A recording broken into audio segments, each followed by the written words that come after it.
The next morning, as she was getting ready for school, she overheard Mabel on the balcony on the phone sounding upset, curious, especially after the argument she had witnessed. Charissa crept closer to listen. Mabel's voice was frantic. "Chief knows. What are we going to do? We're in trouble." Carissa's mind raced. What did that mean? What trouble were they in? Before she could think more about it, her driver honked the horn, signaling it was time to leave for school.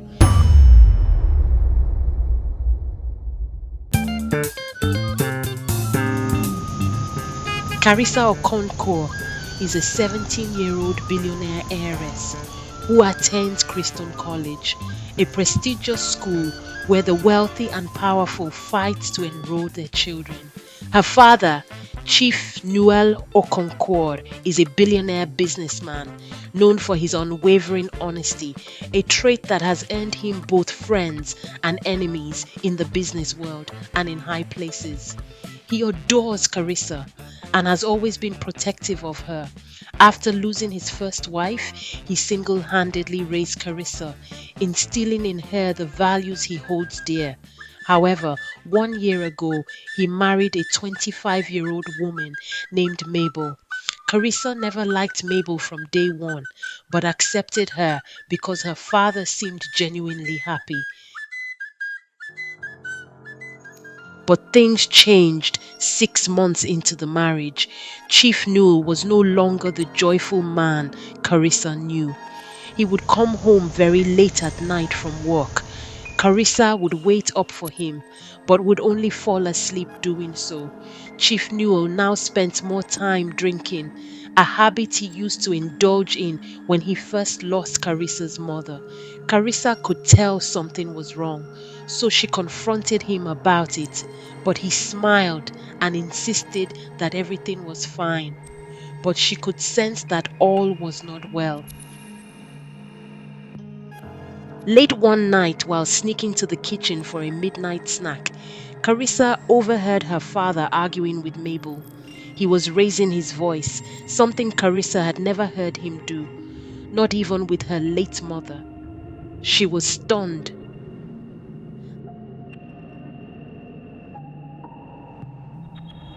The next morning, as she was getting ready for school, she overheard Mabel on the balcony on the phone sounding upset, curious, especially after the argument she had witnessed. Charissa crept closer to listen. Mabel's voice was frantic. "Chief knows. What are we going to do? We're in trouble." Carissa's mind raced. What did that mean? What trouble were they in? Before she could think more about it, her driver honked the horn, signaling it was time to leave for school.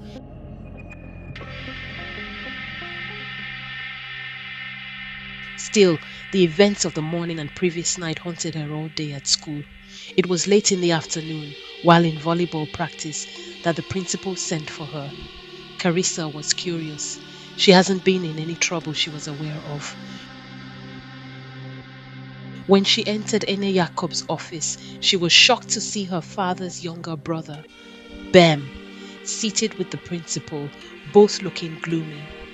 "Uncle Bem, what are you doing here?" Charissa asked, her mind racing. "Princess, please sit down," Bem said gently. Charissa sat down. Her mind went back to the events of the night and this morning. Had her father divorced Mabel? But Uncle Bem wouldn't be here to tell her that. "Princess," Bem started with a gloomy expression, "something terrible has happened. Your dad was involved in a fatal motor accident." Bem's words hit Charissa like a sledgehammer. "What?" she asked in panic. "I'm afraid we lost him." "No, it can't be," Charissa screamed in horror. "No." "I'm sorry, Charissa," Jacob said with tears in her eyes. "No, where is my father? I want to see my dad." Charissa screamed again in tears.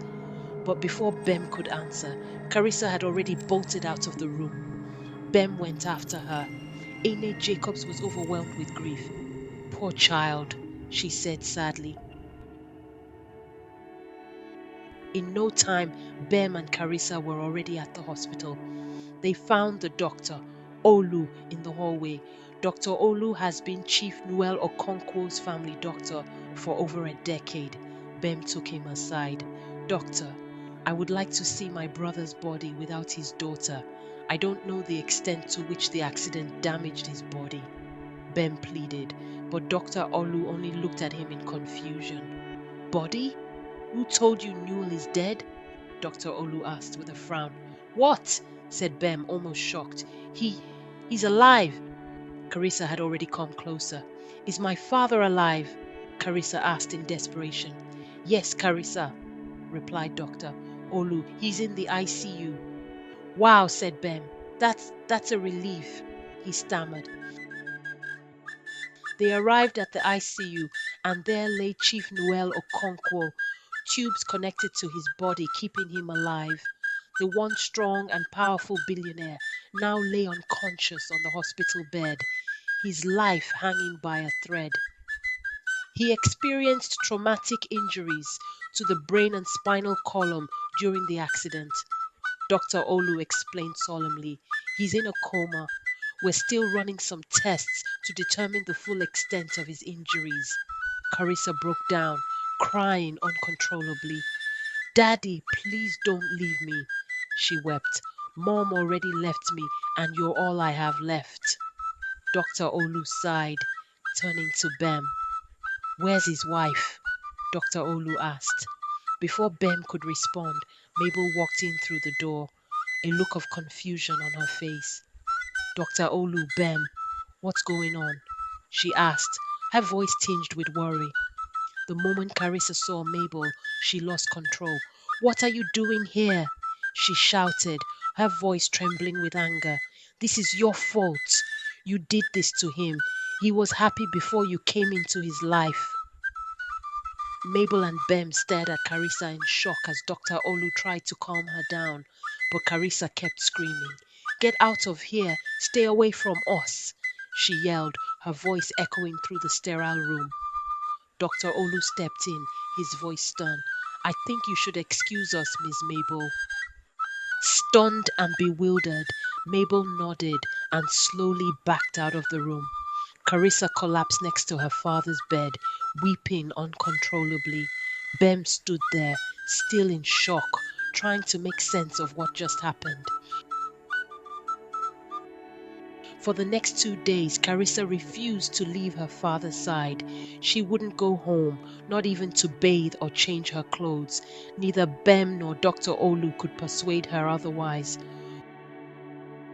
On the 3rd day, Ezine, her father's best friend and trusted legal counsel, came to see her. She stood quietly by her side for a moment before speaking. How long are you going to do this, princess? Ezine asked gently. I'm staying here until he wakes up, Auntie Ezine. Please don't try to change my mind, Charissa protested. Ezine sighed, her face full of concern. I have some difficult news, princess, she said carefully. The test results are out. Charissa looked up at her, dread washing over her. She knew what was coming, but she feared just how bad it would be. The injuries your father sustained are very serious, Ezine said somberly. Olu doesn't know when he'll wake up from this coma. My dad will wake up, Charissa declared, her voice filled with determination. Yes, that's our prayer now, Ezine agreed. But when he wakes up, do you think he would be happy to find out you abandoned school just to sit by his bedside? Ezine's words hit Charissa hard. She was right. Her father wouldn't be happy to know she had neglected her education, not with all the plans they had made for her future. He wouldn't be happy, Charissa admitted softly, her eyes downcast. She stood up and hugged Ezine tightly. Thank you, Auntie Ezine, she whispered. You can always come and check on him after school, Ezine reassured her. I'll be here to keep an eye on him too. Charissa hadn't spoken a word to Mabel since returning from the hospital the previous day. Mabel, however, seemed completely indifferent. She went about her day as if Charissa wasn't even there. What baffled Charissa even more was how Mabel acted like someone without a care in the world, despite her husband lying in the ICU in a coma.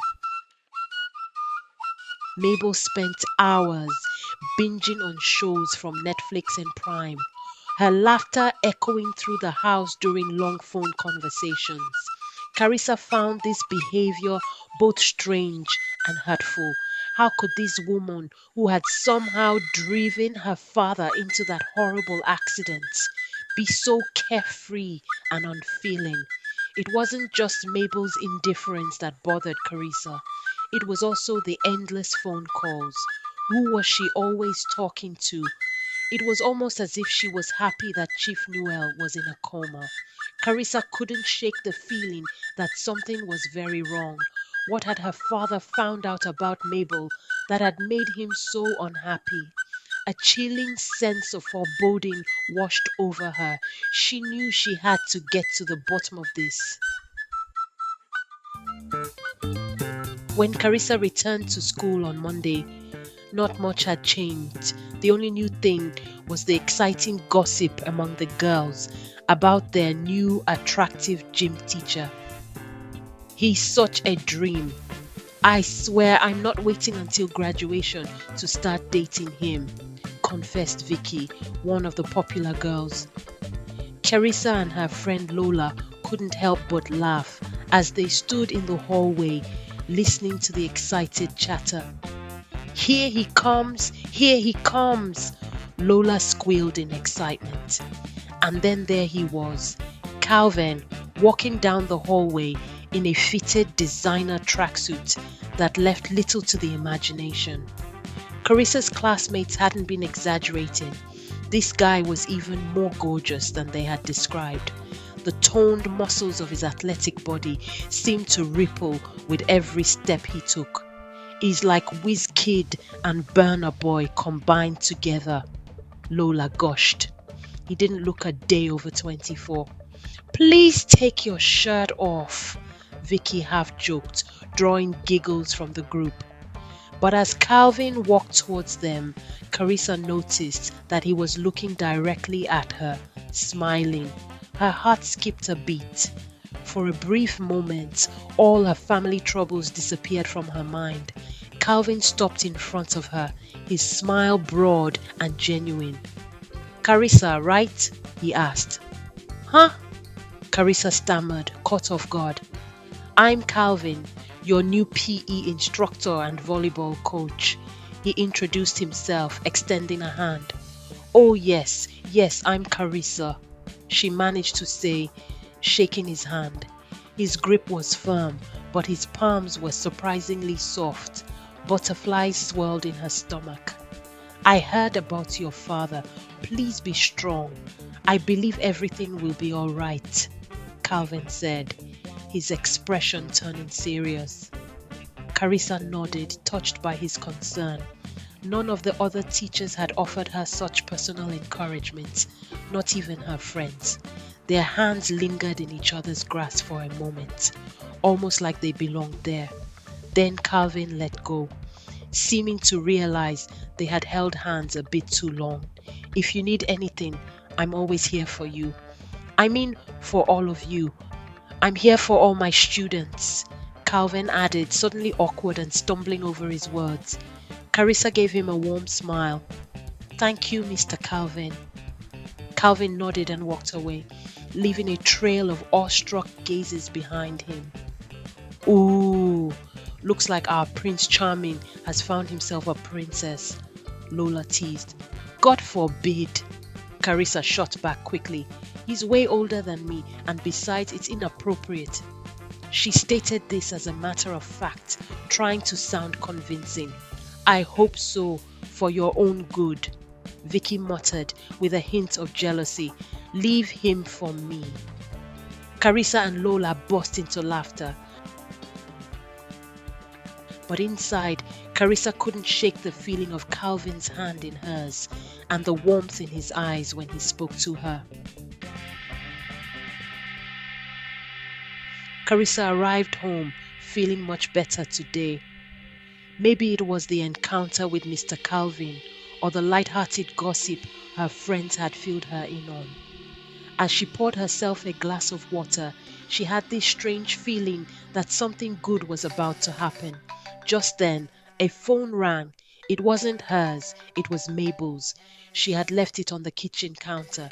Charissa glanced at the screen, and the caller ID made her pause. It read Babe. Carissa's eyes widened. Could it be that her father had woken up from his coma? Without thinking, she picked up the call, only to hear a younger male voice on the other end. My hot baby, how far tonight?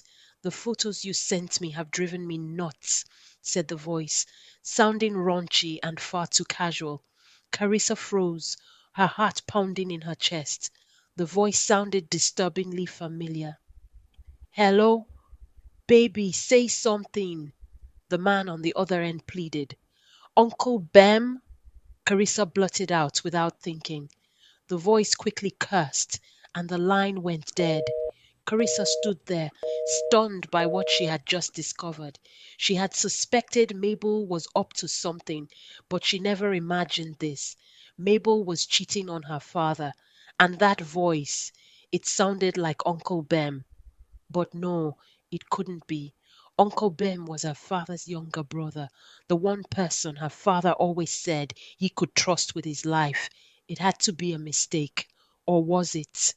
Charissa felt a wave of confusion and disbelief wash over her. Just then, Mabel rushed into the kitchen, her eyes wide with panic as she saw Charissa holding her phone. What are you doing with my phone? Mabel screamed, her voice shrill with fear. Charissa shot her an icy glare that sent a chill down Mabel's spine.